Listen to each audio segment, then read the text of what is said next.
Well, kia ora anō, welcome back. I'm glad that you're still with us. I got changed, obviously, in that break. But great interview there with Glenn, with Ike GPS, sorry, that was an amazing one. We've got Glenn coming up later, actually. Stick with us, stories of tech leaders and tech from New Zealand and basically how we really are as a country. I'm not going to use the cliche, but we are punching above our weight. Oh, sorry, I did use it. And we've got another fantastic panel for you now with three amazing wahine toa, the second three female panel of this afternoon. So that ad that just played out there about seeing more females in the sector is working already. Welcome to the three of you. Thank you very much for coming along. We are going to be talking about success in the sector, which is more than just technical skills. It's about mindsets.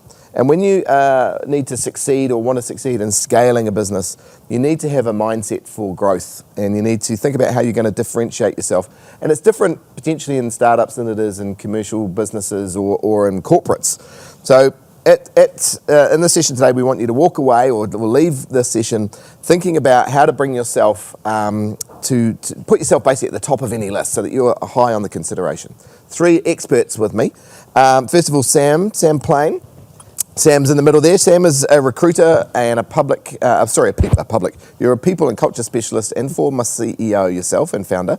So if you're looking to scale up, or if you're looking to work with startups or work in tech, Sam is the person that you need to talk to. She's done it all. She's got the scars to prove it. We're not going to show you the scars today, but anyway, it's good. Started out in architectural design before moving into interior design, web development and more. And then along the way, because clearly an overachiever, you founded your own subscription business, e-commerce company. So she knows how to do this stuff, how to basically run businesses and work in founder-led businesses. She's got all of this. She brings this to recruitment, and where she specialises now in finding great people and helping them into roles with innovative businesses across many sectors: deep tech, advanced manufacturing, software, gaming. Oh my gosh, I'm exhausted just reading your profile. I know, tell me about it. Nice one. Did you write that? No, Pip did. ChatGPT wrote that. Yeah, I did not write that one. Next up, we've got Fleur. Fleur's here. Fleur is the head of recruitment and employer brand and comes from a marketing and recruitment background. She's an expert in the intersection between people, marketing, customers and culture, and a believer that recruitment starts with culture. I completely agree with you. We can stop the interview now if we disagree with you. It's the basis of it all. And you're at Sprout and you head up a team of recruiters and employee brand specialists working with founders to understand their ambition and grow. And if you've got questions about mindset, Fleur is the person to talk to. Thank you. Fantastic. And last but not least, Clara. Clara Jensen is has been in-house and now and agency side, so you've seen both sides of recruitment as well. For 7 years, finding countless businesses their next great team member. A lot of people are now sitting up going, "Ooh, okay, this might help me fill that empty role." She's got experience in high volume recruitment across the retail sector, accompanied with a variety of experience servicing white and blue collar positions across New Zealand and Australia. And you've worked both in-house and agency side, as we mentioned, so uniquely positioned to answer questions about how to present yourself to small businesses and larger companies, and what really stands out to recruiters. So kia ora, all of you, welcome. Hello. Nice to have you here. Thank you very much for coming in. Thank you. This is Tech Week TV. We are informing people about stories of the world and how to make their way in the world. And the three of you have got a really cool perspective. And we talked a little bit there about startups versus corporates versus large corporations. How would you define a startup? Who's going to go first? I'm going to let Fleur go first. Okay. Fleur, go. So for us, a startup can range in size actually. It doesn't need to be, so often people think of startups as maybe seed companies. So for us, that startup, it kind of expands a little bit beyond that. So companies can be in startup mode for 10 years. If they're a deep tech company, for example, that they would still consider themselves a startup. But essentially it's when ideas still being commercialised. So they're still really at that founding stages of getting the product to market and scaling that business to that next stage of growth. Yeah. And obviously then you go through to your scaling companies, your growth companies. So you'll notice the difference between like Xero's, for example, their stages that they went through and now that they'll be in their growth stage. More mature. Yeah, so startup is right back at that kind of startup to scaling is where we kind of play. No, it's fine. And I guess that's probably one of the key things, isn't it? Because different stages of a company's growth probably need different types of people and different types of way of thinking and different cultures of the organisation. And as you mature, can we reflect a little bit about that? Who wants to talk about that sort of shift and change and what startups need versus what more mature companies? Sure. So startups, we find, need a very specific set of mindsets. first of all, it's pace. You have to move quickly. It's a relatively scrappy environment. So you have to be comfortable in ambiguity and thriving on challenge. There's so many different times that things shift and change, whether it's the product, whether it's the structure of the company, whether it's your focus. You have to be, sorry. So adaptable, be innovative, creative. Put up with a little bit of chaos. Innovative. Yeah, you have to problem solve, resourceful. Muck in. Yeah. So you have to do a bit of everything. And if you're an employee in a business like that and you're not the founder, sometimes the founders of startups, I'm not trying to label everyone, but they can be a little bit frenetic, a little bit sort of chaotic. And so as an employee, you kind of need to go in with a different type of mindset about what value you're going to be able to add and how you can work. Yeah, absolutely. So our interviews when we're recruiting for these entrepreneurs, it is about working with them. Yeah. A lot of it comes down to how they can fit into that environment. If you like a load of structure, if you love doing quite a defined role and you like to be a specialist in one particular area, it's probably not quite for you. Yeah. Even like that black and white thinking, even if it's more analytical role or, quite a structured like tech-based role, still won't really work. You need to think in the gray and be comfortable with it. Yeah. And I think just figuring it out as well, like that's one of the biggest things we find in the roles for people is that things change fast, especially in tech, and so just having that figuring it out mindset, just giving things a go, and if it doesn't work, trying something else, going back to the drawing board. Yeah. And just, it's very fluid. So just interestingly, you might have a bit of a clash there, because sometimes people who, like particularly technology people, quite structured thinking, engineer mindset, going into an environment which is a little more dynamic can be quite a culture clash. Yep. Yes. How would you advise, I suppose, a person who's going into that sort of organisation to deal with that ambiguity and shift in mode? Advise them. So it's what we tell them exactly what they're going to come against, and so for us, our job is actually to work out if they'd enjoy it. Right. So sometimes you interview people and they say that they really want to have mentoring, a really good career development program. They want to be able to work on some big projects with big corporate clients, etc. And you kind of think, you're going cross. Cross. Okay. Yeah. Whereas you get others who are like, I've kind of grown with this company. I've had a good career, but I'm a bit bored. And it's like, right.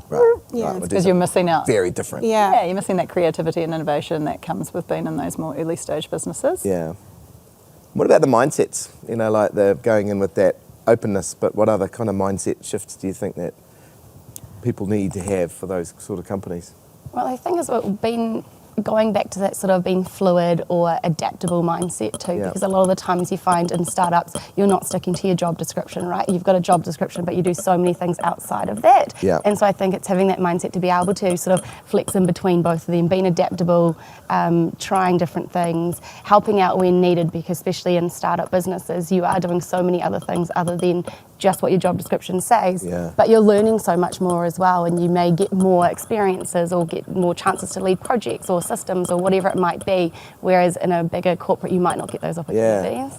So when you're recruiting for someone, because all three of you have had experiences looking for those sorts of people, and you mentioned things that make you think in one direction, but what are the sort of questions you would ask someone that kind of helps you understand whether they're going to be right for a startup environment? I love to ask about systems or processes or even, something that they're doing in their day-to-day work currently that they think could be done better. Yeah. And what their idea is and if they've implemented anything. That's a really great question, because you find out, first of all, if they're a problem solver, how innovative and creative they can be. And then if they're willing to kind of like fight the man a little bit, and like take the risk to go with their own idea. Because we are looking for a little bit of entrepreneurial spirit. Yeah. See, so someone who says, like, I was in this company and this process was broken, but I went and talked to so-and-so, or I just fixed it, or whatever. Yeah, exactly. Yeah, okay, cool. That's the sort of mindset we're looking for. Yeah. And if they're earlier stage in their career, so it's like challenging situations that they've come up against in life, and then how have they overcome them, looking for resilience. Yeah. So it's not just around like what they've done in their job. If they're quite early on and they've studied tech, it's trying to understand, like, okay, so at university, what was the kind of the things that you came up against with your group work or your projects, and like, what did you do? How did you overcome that? What was those things? I'm glad you bring that up, because that's something that often, when I talk to early stage, people in their 20s or whatever, they feel like they haven't had the experience, so they don't know how to translate some of those things. They don't know how to answer questions. Yeah. So I would say to them, the advice would be to read the cues, read the ads, read what the interviewer is saying, listen really carefully on the phone to what the recruiter is asking for. So if they're talking about, look, this company has got a really high growth, really high performance, they're extremely fast paced, they haven't got a lot of structure yet, they are really still the team is still really quite fluid. Listen, and then reflect back what they're saying in examples, real examples, not just bigger picture examples. It's actually like get down into the nitty gritty about this situation happened, this is how I responded to it, and that was the result. And so then you're kind of reflecting. It's like you're constantly making a match in your head between what they're telling you they need and what you know in your own life you've done. Years ago when I was learning how to be a manager, and they taught us about STAR questioning, which is exactly what you just did then. So situation, task, action, and then result. Yep. So, when you get asked a question, instead of just waffling and telling a big long story, you try and really structure it. Yes. Yeah, you've all nodded, so not many people know in an interview how to give examples. So it's like we're constantly saying, what do you mean by that?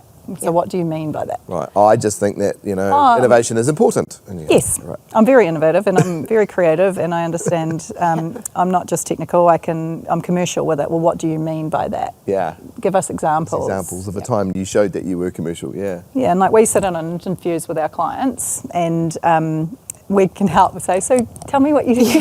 I know you've got the examples. I want you to be successful. Well, truly, we are partners with the candidates as well. So even in that interview process that we do before we even put them in front of a client, we can help kind of coach them in terms of how to better show that experience in those stories, even if it's stories from university that they've had. And that's when the client or the interviewer their ears prick up, is when they get real examples that they can see that they're quite, that they could be highly technical, but they're curious. Yeah. Wow. Right. And so it's like, well, what makes you curious? So it's giving examples of I just didn't really understand this concept, so I went and read more. I'm always reading blogs around this. I'm invested in the business world through these other readings I'm doing. I'm curious. And so giving really good examples of why they're curious, for example, is... I think that's so important. Again, you sometimes see candidates who just make the mistake of thinking that they're just being asked for, what information do you know? What training courses have you done? And actually that's, in particularly the technology sector, not irrelevant, but it's certainly not important, as important as can you learn, can you fit into our company culture? So Clara, you work on agency, but you've also worked in-house. When you see a really good candidate, what are the attributes that stand out for you? Well, I think if you're looking at a CV, for example, for a candidate in our startup space, you're looking for those examples that they give on outside of those tasks. So key achievements that they've had or what they've been a part of, which again is making our minds sort of think, oh, they could be great for innovative thinking, or they're creative, or they brought this process, how did it work? So it's about reading between the details, I think, on tasks on CV, but thinking about what other things they've done, and asking the questions when we are looking at them. Because we know our clients, right? We know what they're looking for, and so if we can automatically see what they've been doing, whether it's been a process that they bring, or they've added something about creativity, that they're going to align to some of the values that are key for those startup businesses. Do you sometimes coach the candidates to sort of dial something up or dial it down, or Yeah, of course. And I think you're always giving, people, they're interviewing us as well, and it's all about that coaching and giving them little insights, because if it's a startup business that they've never been a part of before, they won't know what they're looking for, right? But it's something in an area that they're interested for, so it's all about coaching them, giving them those little insights that they can use to then help better themselves when they're applying for those roles. When you're talking about a CV, because it's a very practical thing, a lot of people get really obsessed about it. What's the 2 or 3 tips that you'd give for someone about their CV? Should you have a photo? Should you tell a story? Don't do a photo. No photo. Really? No. The other thing too is a lot of people tend to list responsibilities in their day-to-day role. Right. We actually don't need that unless it's a responsibility outside of your standard role. Right, because if it's program manager, exactly, and where you've been working. Also, in the interview, we'll get that out of you. What you should do is highlight those achievements, as Clara mentioned, anything that you're really proud of. And it doesn't even have to be a success. You could say, hey, I implemented this change in this program, and it actually failed. But highlighting that as an achievement is great.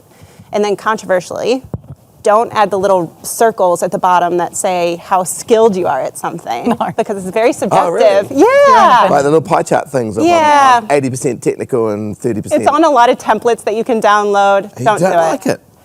Yeah, it's subjective though, right? You're judging yourself on how great you are at something. I'll be the judge of that. Yeah. Don't tell me what I'm good at. Give us your achievements, give us your roles in chronological order. Yeah. Shockingly, and like we'll talk to you.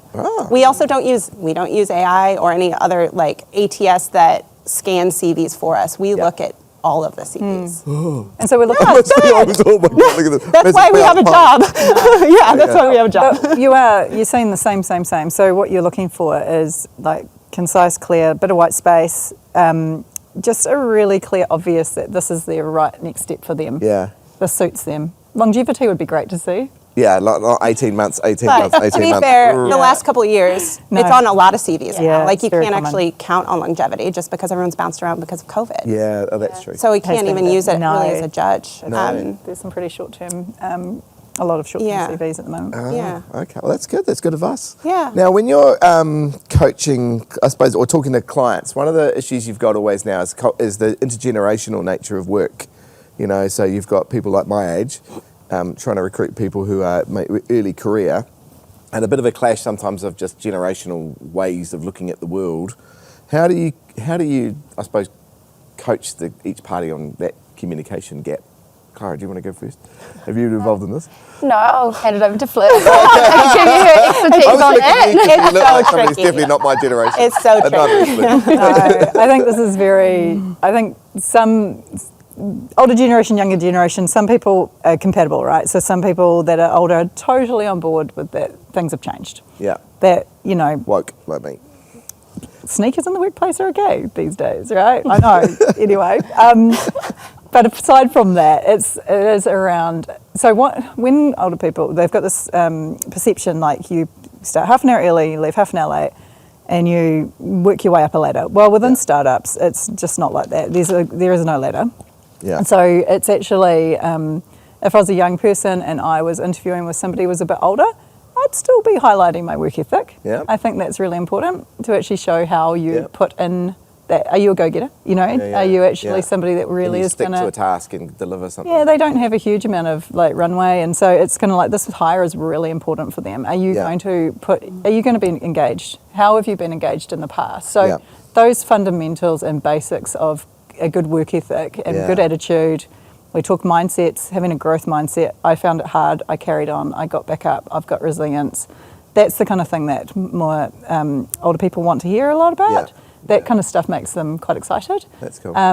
But equally, from the other side, I think there has got to be some, younger people have grown up now with a lot more flexibility. They've got a lot of work-life balance comes as a given. Yep. In fact, people stop rating it highly sometimes because it just becomes essential. That's essentially how we work now, is to come and go as you please. But I think I think it's about understanding what's important to each party, and then saying, actually, does that work for me? And if it doesn't, why not? Yeah. Is there actually a reason why it doesn't work, or could we make this work? And so you're looking for somebody with the right mindset, because if you've got that, then all of that other stuff can be worked through. And values, presumably, too. Right? I mean, my experience with younger generation, having children in their 20s and stuff, is that the values of an organisation and their own values are very important. I mean, they were definitely when I was earlier in career too, but it's much more kind of overt. I want to work for a company that does good for the world, or where, sustainability or equity or whatever the lens is important. Yeah, there is people in that camp, not everybody. So there is people who absolutely want to work for purpose-led businesses. Values as a whole, I know, like one of my friends in the VC world, he said, I used to think that vision and values was fluffy, but now I've seen that the most successful companies do have that. Yeah. So get on board with that, because they really do matter. That's so you've got to see if you align to those values. It's something we recruit for. We help quite a few of our clients develop those values, and then how to recruit to those values to make sure they're a match. Because that's actually probably the most essential thing for being successful in a role, is that your values align with the team that you're joining, and that you all can be on the same mission. Yeah, but the trick is not to become sort of monocultural or, groupthink mindsets. So you've got to values alignment is different than just all being the same, isn't it? Exactly, yeah, because people from all different cultures and ages and all over the world have some matching values, right? Yeah. And it's finding your people, finding your tribe that you can work with. Yeah. Yeah. So Clara, if you were giving some advice on how to get hired by a scaling tech business, you only had 30 seconds in the lift, what would be the number one sort of piece of advice to give a candidate? I think highlight those achievements that you've made in your role so far. Make your CV stand out by having those on there. Really align to what the company's looking for, understand what they're looking for, and make sure you've got strong values to show to that as well. Nice one. What about you, Sam? To add to that, I would just say, what value do you bring to the company as well? Right. Like, how can you help them? It's a startup, they're moving fast, they have high ambition. How can you help them achieve that ambition? Yeah. And how can you muck in and help them? Particularly at an early stage of business, it's like, Yeah. what else can you bring to the table Yeah. that we haven't, Especially if you're multi-skilled, right? Yeah. Tell them all of the stuff you I'm a have. great you were able- barista. Yeah. You're in. Absolutely. Yeah, honestly. Yeah. What about you, Flair? What would you, final thoughts that you would have? I think I'm a big fan of the cover letter. Maybe because I'm a bit older. This could be controversial. A short one, but what it actually means, it's not actually about the cover letter. It's actually about telling the business why you've chosen them. Yeah. Like, I haven't slandered my CV across 15,000 businesses. I've actually chosen this. Yeah. I've chosen you. I like what I've read their website. I like what I see. I really align with your values. So if I was saying, okay, if they had a 30-second pitch back, it would be like, I have chosen this company because I like this, this, and this. I think I suit the startup world because of these reasons. Yeah, and so in a cover letter, if someone writes that to me, I'm like ringing them before I've even looked at what they've done. Yeah. I love that. I mean, I'm a big fan of the cover letter too, actually, as someone who employs a lot. I read the cover letter, and it's not that you don't read the CV, but the cover letter often gives you the flavour of the person, whereas the CV is just a kind of a chronological. Well, we've started doing this just to make it easier for younger people, is to say, tell us in one line on our CV, on our screening when we get them to apply, tell us in one line why you've applied for this job. Nice. And some people don't answer it. Write a tweet that tells me. Yeah, exactly. Right on LinkedIn. Not even LinkedIn, that's for boomers, right? Oh, for boomers. Oh, thanks very much for the implied criticism. Unfortunately, I haven't got any time for any more, because I was going to ask you about ChatGPT and writing CVs. Real quick, should people use ChatGPT to write their CVs? First draft, you could. Yeah. Feed them the information. And then add and then polish. Go on a journey. Love it. Yeah. Yep. Cool. Awesome. Well, there you go. Yep. Those of you who are out there watching, an amazing discussion about how to get hired by a scale-up or a startup or just a company that you're interested in. I heard, talk about your values, talk about your achievements, but listen, make sure that you're really tuned into what the company is wanting to do, and then put your best foot forward. And, check on Tech Week TV. I'm sure the names of these three amazing women will be there, and you could probably hit them up for a coffee, because in my experience, reach out to Sprout. Yeah. Sprout, there you go. Sprout. Recruiters are usually very happy to have a chat with candidates, because you form a long-term relationship, don't you, with a candidate? It's awesome. Hey, look, we're going to finish up now. Thank you so much for joining us. We'll be back in 10 minutes or so with an amazing session. Glenn Willoughby, who is the chief executive of Nilo here in New Zealand, but he's got another whole life, which is that he works with the Jet Propulsion Laboratory. This is true, with NASA. And he's going to be interviewing or talking to some amazing people through JPL and through NASA, talking about the space sector and some New Zealand people who are having a fantastic experience right now over there. So don't go away, don't go too far. We'll have a few ads and then we'll be back. Thank you very much. Ka kite.